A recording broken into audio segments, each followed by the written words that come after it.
Hi guys, and welcome to Freckle Finance. Today is my 2016 goals September update. So I just wanted to let you guys know that we have arrived safely in California. I will be posting a video of our travel to California, but this is specifically on the September goals update and mostly focused on my budget, which we're moving. I mean, we're still in the process of getting permanent housing, but we moved here and there's a lot of expenses when you move. Now, with that being said, I was still able to save 51.54% of my net income in the month of September. That's higher than what I originally estimated, even though I overspent because I did get 1 week's worth of vacation pay. It might have been a little bit more. I'm not exactly sure how much vacation pay, but I received all of my vacation payout for the time that I didn't take.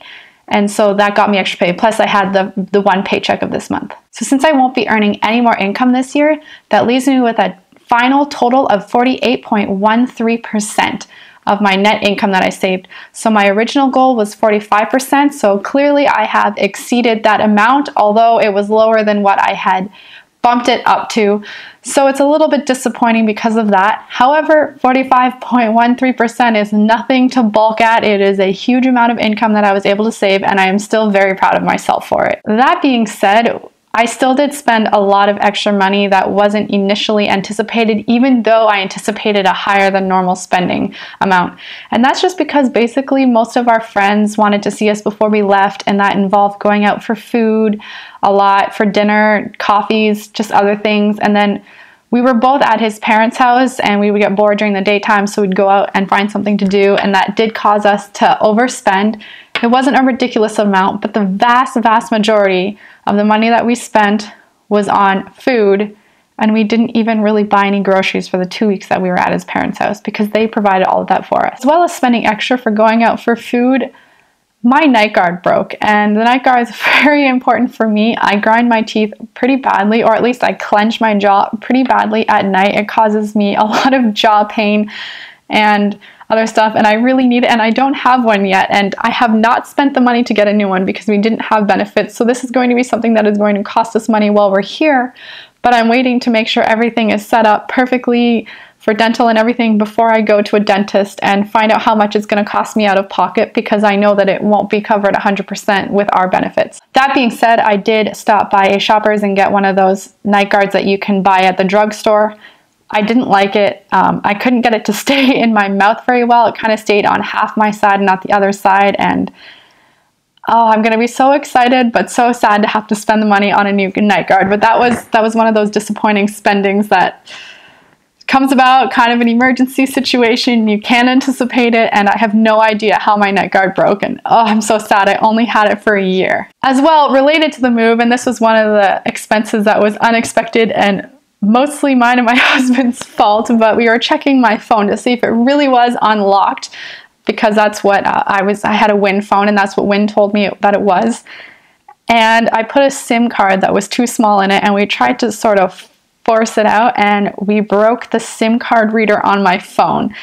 Now, we have kind of an extra phone that wasn't in as good a shape otherwise as mine, but I have taken over that phone. I am not right now going to go out and buy a new phone. We'll see. This one, we're going to look into getting a new battery for this phone, so hopefully the battery will last longer, because you have to kind of charge it midday from pretty like basic use. So luckily that didn't really cost us any money, but it's kind of sad because now it's a phone broken and we don't have this backup phone anymore. And for anyone who's interested to know, we did terminate our Win mobile plan.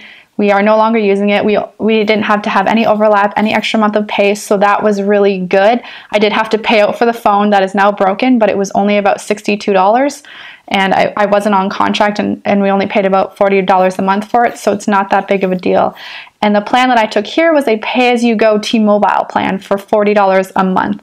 Now, if anyone knows any really good plans that possibly are available in Northern California, let me know. It's a pay-as-you-go plan. I can cancel at any point. I would definitely be interested in a cheaper phone plan if there's one available. As mentioned in my previous update video, I will no longer be able to update you on the percentage of income that I'm saving because I won't be earning any, and I was never including my husband's income and savings in any of this. So what I have come up with is that I'm going to show you the household items and my personal spending as a budget, and I will go over with you and you will see how on track I keep with that.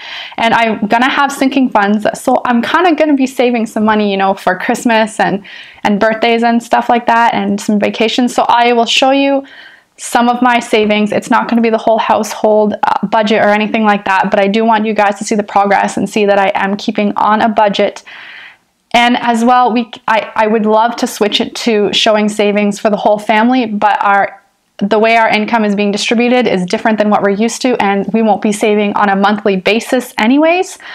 So I wouldn't be able to give a monthly update on the savings, but I will continue to give financial independence updates, and that's not an issue at all. So you will still be getting updates on our saving progress. It just won't be in the format that it previously was in. And as for the goal of buying clothes, I did buy about 4 shirts before we left Canada. I was going to wait to come over to the US to buy any, but really my main concern was to buy clothes after we were no longer using our laundry machine anymore. So we did buy some. And when we washed clothes at his parents' house, it was no issue and we didn't have any holes in them.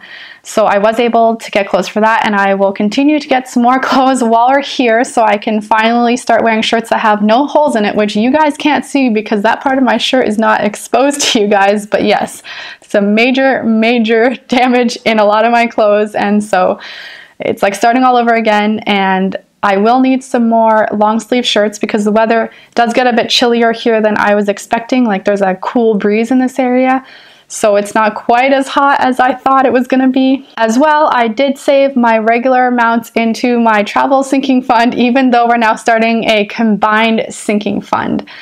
So I still save for vacation. We have no plans for a vacation, so to speak, but we are planning on flying back to Canada, for Christmas, so we will be saving up for that. So let me know in the comments down below how your budget or goals for the month of September went. Did it go better than expected? Was there something that happened that, like us, that caused it to not go as well as expected? Did you have unexpected expenses? Let me know in the comments down below. I want to know your progress too. As well, if you're not a subscriber already, make sure you click that subscribe button below, as I will be uploading videos regularly, and I am planning on upping the amount of uploads I do a week. And remember, no matter what your financial situation is, make sure to have a great day. Bye.